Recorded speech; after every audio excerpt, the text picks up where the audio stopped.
বাইকের তো কোনো দোষ নাই ভাই, পার্টস আসে নাই, টায়ার নষ্ট হয়েছে টায়ার পান নাই, হ্যান্ডেল বাঁকা হয়েছে হ্যান্ডেল পান নাই, রেডিয়েটর নষ্ট হয়েছে রেডিয়েটর পান নাই, ইঞ্জিনের একটা ঝামেলা হয়েছে পিস্টন বা আদার্স কোনো কিছুই পান নাই, তাহলে ওই বাইকটা আপনার ফালাই দিতে হয়েছে, কেজি দরে বিক্রি করে কটকটি খাইতে হয়েছে।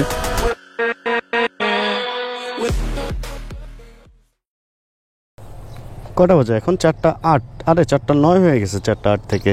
জায়গাটা চিনতে পারেন আমি কোন জায়গায় আছি? জায়গাটা হলো, এটা আমরা একসময় রিমোট বলতাম, রিমোটের সামনে আইসা দাঁড়াও, রিমোটের সামনে আছি, অথবা রিমোটের মাঠে, মানে এই ডান পাশে যে মাঠটা আছে এটা বিমান মাঠও বলতো, বাট রিমোটের মাঠও বলতো অনেকে। অ্যান্ড আমরা যখন এই মাঠে ক্রিকেট খেলতাম, ক্রিকেট খেলে যদি কেউ 6 মেরে দেন ওয়ালের এই পাশে আনতে পারতো, তাহলে বলতো যে একদম 6 মেরা রিমোটে পাঠিয়ে দিছি। মানে কি রিমোট রিজার্ভেশন কিছু একটা অফিস ছিল এটা এয়ারপোর্টের। এখন আর এই মাঠ নাই, মাঠের অর্ধেক হচ্ছে স্কুল অ্যান্ড কলেজ হয়ে গেছে, বাকি অর্ধেকে কোনো ফ্যাক্টরি হয়েছে এরকমটাই মনে হইতেছে। অনেকদিন পর আজকে এদিকে আসলাম, এই পাশে কোয়ার্টার বা হসপিটাল, কোয়ার্টারই মনে হয় হয়েছে। অনেক চেঞ্জ হয়ে গেছে অনেক আজ থেকে। মানে আমরা যখন প্রথম এইদিকে আসি এই এলাকায়, তখন এই এলাকা ছিল এই রাস্তাটা ছিল তখন কিসের ছিল আসলে, ইটের সলিং ছিল নাকি মাটির ছিল, চিকন একটা রাস্তা ছিল। অ্যান্ড ওয়াল টু ওয়াল এভাবে ছিল না, নাকি বিমান মাঠে কি ওয়াল ছিল? ওয়াল মনে হয় ছিল না, থাকলেও গেট ছিল। মানে আমার ঠিক খেয়ালও হইতেছে না যে কি অবস্থা কি ছিল। যাই হোক, পুরান কথায় না যাই, আজকে একটু এদিক দিয়ে বের হইতে হয়েছে, কারণ আমাদের মেইন রোডে হচ্ছে ওই যে কি যেন রাস্তায় পাইপ গাড়তেছে, আর ওই জন্য ওই দিক দিয়ে বের হওয়া পুরাই দুষ্কর, মানে মুশকিল। আর ভেতরের যে রাস্তাটা রেলগেটের দিকে বের হয়েছে, ওরে এই রাস্তা দেখি ঢালাই হয়ে গেছে। কি পরিমাণ পানি আর কাদা যে ছিল এই রাস্তায়, যাক ঢালাই হয়ে খুবই ভালো হয়েছে, মানুষের অনেক উপকার হয়েছে, কিন্তু অটোর জন্য অবস্থা খারাপ। যাক, যেটা বলতেছিলাম, রেলগেট থেকে ওই দিক দিয়ে বের হওয়ার রাস্তা যেগুলা চিপা চাপা, ওইগুলায় প্রচুর অটোর জ্যাম, এই জন্য এদিক দিয়ে আসছি। একটু চাকা ময়লা হয়েছে কারণ পেছনে একটু কাদা পানি ছিল, বাট এই রাস্তাটা এত সুন্দর হয়ে গেছে আমি তো জানতামই না রাতে এদিক দিয়ে মুভমেন্ট করা যাবে। এটা মোটামুটি মুভ করার জন্য ভালো একটা রাস্তা আমি বলবো। বাট অটোর চাপ, প্রচুর অটো বাড়ছে, প্রচুর, মানে শুধু প্রচুর না, সারা বাংলাদেশে এত পরিমাণ অটো বাড়ছে। হাঁটলে মানুষ যে পরিমাণ হাঁটে, ওরকম মনে হয় যে হাঁটা মানুষের সমপরিমাণই অটো, অনেক বাড়িঘর হয়ে গেছে। যাই হোক, আজকে মূলত এই সমস্ত কথা বলতে ভিডিওটা চালু করি নাই বা শুরু করি নাই, অন্য একটা ব্যাপারে কথা বলতেই ভিডিওটা চালু করছি। কিন্তু এদিক থেকে তো ইউ টার্ন অফ করে দিচ্ছে, হজ যাত্রীদের কিছু ব্যাপার স্যাপার চলতেছে। এটা হাজি ক্যাম্প যেহেতু, মানে হজ যাত্রীরা যাবে, এই জন্য পুরো এই রাস্তাটাই বন্ধ করে দিছে। প্রত্যেক বছর হজের আগে এই রাস্তাটা খুব সুন্দর করে সাজায়, লাইট টাইট লাগায়, কিন্তু হজ শেষ হওয়ার সাথে সাথে এই লাইট টাইট যে কই চলে যায়, এরপরে সারা বছর অন্ধকারে আমরা থাকি। এরপরে আবার নতুন হজ, মানে আবার পরের বছরে হজ আসে, আবার এই এলাকাটা নতুন করে সাজে। এই একটা রাস্তাই, হাজি ক্যাম্পের রাস্তাটাই।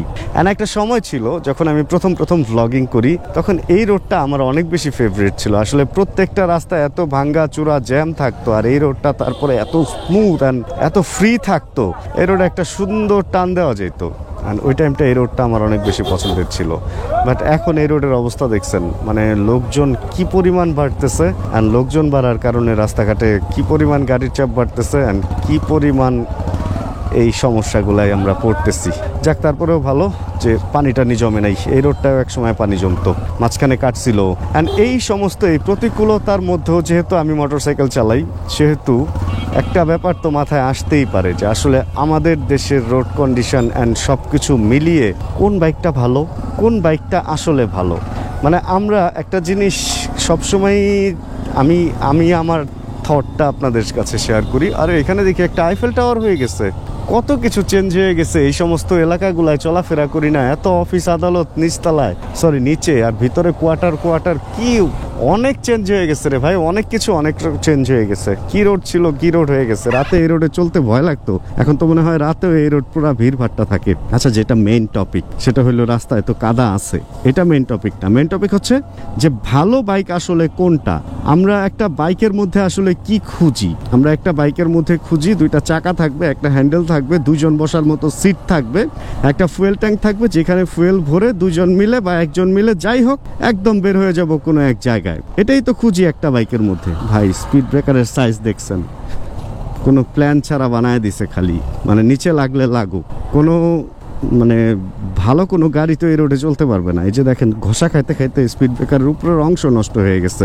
যাক, যেটা বলতেছিলাম, ভালো বাইক আসলে কোনটা, এবার ওইখানে যাই আমরা। বাইকের ডেফিনেশন তো, বাইকের যেই মানে ডিসক্রিপশন তো আপনাদেরকে দিলাম, যে এই থাকলেই একটা বাইক হচ্ছে বাইক, মানে চললেই হয়। কিন্তু তার মধ্যে আবার ভালো তো খুঁজে বের করতে হবে। আজকে আমি 2-4 জনের জিজ্ঞেসও করবো যে আসলে ভালো বাইক কোনটা, দেখি তারা আসলে কি বলে, যে তাদের পছন্দের মধ্যে ভালো বাইক আসলে কোনটা। তবে আমি যদি সার্বিক দিক চিন্তা ভাবনা করে আপনাদেরকে বলতে চাই যে ভালো বাইক কোনটা, তাহলে নতুন যে কোনো বাইক আসলেই, ধরেন একটা বাইক নেকেড স্পোর্টস বাইক আসলো, তাহলে আমরা কি করব, হয় জিক্সার, নয় হর্নেট, অথবা FZS ভার্সন 3, অথবা MT-15 এর সাথে তুলনা দিব, যে নেকেড বাইকটা বা কমিউটার বাইকটা বা নেকেড স্পোর্টস বাইকটা এই কোনটার সাথে লুকসে মিলে, অথবা পাওয়ার কনফিগারেশনে মিলে, অথবা পারফরমেন্সে মিলে। আর যদি স্পোর্টস বাইক আসে, তখনই চিন্তা করবো GSX-R এর মতো টান আছে, R15 এর মতো লুকস আছে, নাকি CBR এর মতো কমফোর্ট আছে। এই তিনটার সাথেই যা তুলনা করব। কখনোই কিন্তু আমরা আসলে ওইভাবে চিন্তা করি না যে প্রত্যেকটা বাইকের একটা নিজের ব্যাপার স্যাপার আছে, নিজস্বতা যেটাকে বলে, সেলফ যে ব্যাপারটা, মানে এটারে কি বলে আসলে, সরাসরি বাংলা বা ইংলিশ কোনো ওয়ার্ড আমার মাথায় আসতেছে না। মানে তার যে নিজের একটা নিজস্ব রূপ, নিজের একটা কমফোর্ট, নিজের একটা বৈশিষ্ট্য যেটা আর কি, ওই জিনিসটার চেয়ে আগে আমরা ওই যে তুলনা দেওয়া শুরু করি, যে আসলে কোন বাইকের সাথে এটার কোন জিনিসটা কম আছে অথবা বেশি আছে। এবং এই করতে গিয়ে আসলে ওই যে মেইন বাইকটা যেটা আপনি দেখতেছেন, বা যে বাইকটা মার্কেটে নতুন আসছে, সেটার নিজস্বতাটাকেই আমরা হারায় ফেলতেছি। এখন এটার পেছনে কারণও আছে। সার্বিক দিক বিবেচনা করে CBR তার নিজের একটা জায়গা দখল করে নিছে অনেক বছর ধরে, ব্র্যান্ড ভ্যালুর একটা ব্যাপার আছে এখানে। R15 তার নিজের জায়গাটা বানাইছে অনেক বছর ধরে ভাই। এইখানে GSX-R এই বাইকটা নতুন আসলেও ওই যে একটা কোয়ালিটি কিন্তু তার মধ্যে আছে। শুরুতে GSX-R যখন আসছিল, তখন আমরা GSX-R-টাকে কি বলতাম, যে মাথা ভার, এই GSX-R ব্যালেন্স ভালো না, ব্রেক করলে পিছলায়া যায়। কিন্তু GSX-R কি করছে, ওর ডিজাইন এবং ওর পারফরমেন্স, এই দুইটা জিনিসে অটল ছিল, অটল। অ্যান্ড ওর যে পারফরমেন্স, মানে 165 পর্যন্ত দেখছি অনেকে টান দিয়ে উঠায় ফেলায়। যাই হোক, একদম ইজিলি 150 ক্রস করতে পারে, এটা হলো সবচেয়ে বড় কথা। যেখানে R15 148-এ মোটামুটি ব্লক, এর বেশিও অনেকে তুলতে পারে, বাট আমি একটা ইন জেনারেল বলতেছি। CBR 135-140-এ মোটামুটি ওর অবস্থা খারাপ হয়ে যায়, এ হলো অবস্থা। অ্যান্ড পরে গিয়ে GSX-R এর টানটা রয়ে গেল সবচেয়ে বেশি, এনও কিন্তু ওর মার্কেট বানায় ফেলতে পারতেছে। আমি এত কথা কেন বলতেছি, সামনে নতুন কিছু বাইক আসতেছে, স্পোর্টস সেগমেন্ট এবং নেকেড সেগমেন্ট, এগুলার কিছু বাইক আসতেছে। অ্যান্ড ওই বাইকগুলা হয়তো এই 3টা কোম্পানি বাদে, সুজুকি, ইয়ামাহা এবং হোন্ডা বাদে অন্যান্য কোম্পানির হবে। এখন অন্যান্য কোম্পানির বাইক কি আসলে ভালো হবে কি হবে না, এই ব্যাপারে কথা বলতে গিয়ে বা এই ব্যাপারে চিন্তা করতে গিয়ে আমার আসলে মাথায় আসলো যে কোন বাইকটা ভালো।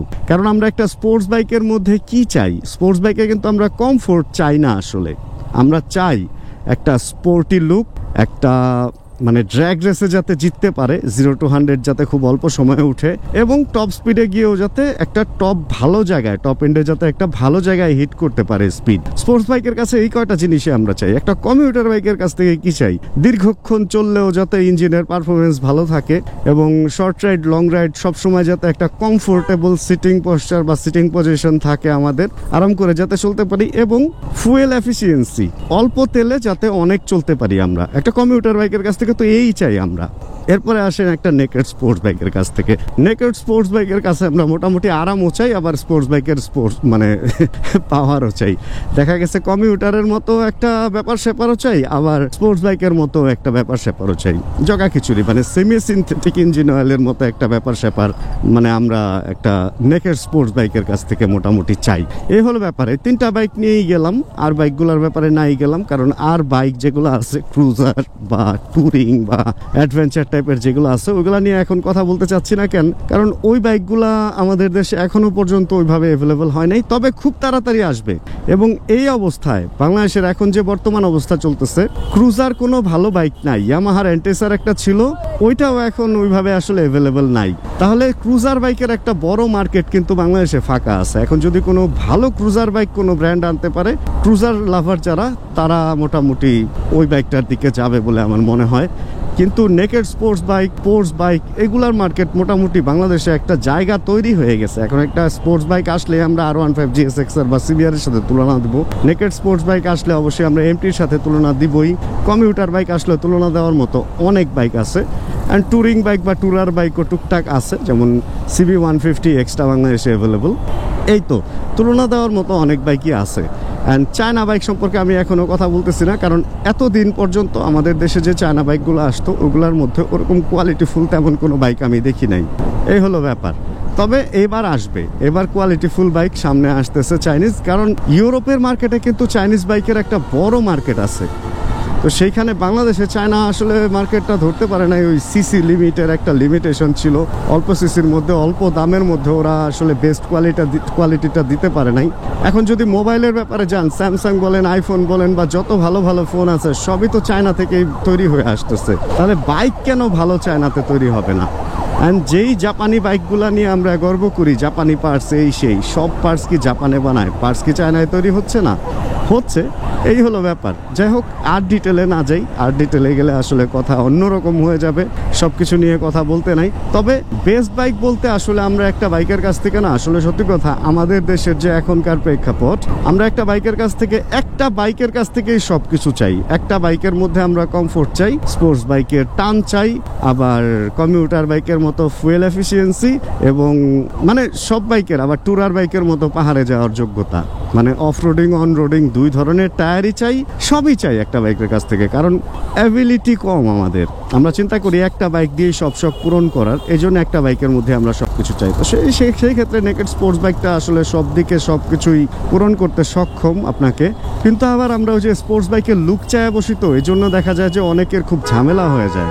আমি এমনও মানুষ দেখছি তারা স্পোর্টস বাইক মানে শুধুমাত্র চালায় হচ্ছে বন্ধু মহল বা এলাকার মধ্যে একটা পার্টের জন্য, যে দামি একটা স্পোর্টস বাইক তার আছে, কিন্তু প্রত্যেক দিন সে কষ্ট করতেছে, গার্লফ্রেন্ড নিয়ে বলেন, আত্মীয় স্বজন নিয়ে বলেন, যখন ঘুরে প্রত্যেক দিন কষ্ট করতেছে, বাট একটা স্পোর্টস বাইক চালাবে। তবে আজকের মূল যে টপিকটা ছিল যে কোন বাইকটা ভালো, তো ওইখানে যদি যাই আমরা, তাহলে আমি বলবো যে যেই বাইকটা দামে কম, ফুয়েলে বেশি চলে, এবং যেই বাইকটার পার্টস অ্যাভেলেবিলিটি আছে বাংলাদেশে, মানে আপনি যেই দেশে চালাবেন বাইকটা, সেই বাইকটার প্রত্যেকটা পার্টস অ্যাভেলেবেল পাওয়া যাইতেছে, তাহলে ওই বাইকটাই ভালো। এবং পার্টসের দামটা অবশ্যই রিজনেবল হইতে হবে। কারণ আপনি একটা জিনিস দেখেন, আমার এই সুজুকি ধরেন, এই বাইকটা আমি কিনলাম, সব কিছু নতুন, 1 বছর পরে কিছু জিনিস চেঞ্জ করতে হবে, 2 বছর পরে আরও কিছু জিনিস চেঞ্জ করতে হবে, এরকম 5 বছরের মধ্যে বাইকের অনেক কিছুই চেঞ্জ করতে হবে। অ্যান্ড যে জিনিসটাই চেঞ্জ করবো ওই জিনিসটাই নতুন লাগবে, আবার বাইক নতুন হয়ে যাবে। এইভাবে বাইকটাকে 50 বছরও চালানো সম্ভব, আস্তে আস্তে যদি সব কিছু চেঞ্জ করতে থাকেন। তাহলে একটা বাইক দিয়ে আপনার এক জীবন চলে যাবে যদি পার্টস অ্যাভেলেবেল থাকে। কিন্তু আপনি যদি লাস্ট 20 বছরের রেকর্ড ঘাটান, বাংলাদেশে এমনও কিছু নন ব্র্যান্ডেড বা চাইনিজ বাইক আসছিল যেগুলো এক লট আসার পরে ওই বাইকগুলোকে আর দেখাও যায় না। এখন এমন একটা অবস্থা হয়েছে, কারো পার্কিংয়েও ওই বাইক দেখা যায় না, মানে ওইগুলা কেজি হিসেবে ভাঙ্গারি দরে বিক্রি হয়ে গেছে।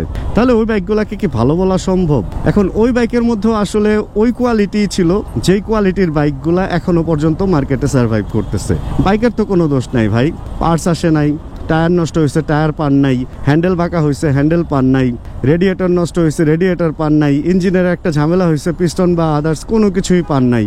তাহলে ওই বাইকটা আপনার ফালাই দিতে হয়েছে, কেজি দরে বিক্রি করে কটকটি খাইতে হয়েছে। তাহলে যে বাইক বিক্রি করে কটকটি খাওয়া লাগবে, ওই বাইক কেনার আগে 1000বার চিন্তা করবেন। অ্যান্ড অবশ্যই এমন একটা বাইক কিনবেন যে বাইকটাকে আপনি নিঃসন্দেহে ভালো বলতে পারবেন। অ্যান্ড ভালো বাইক কখন?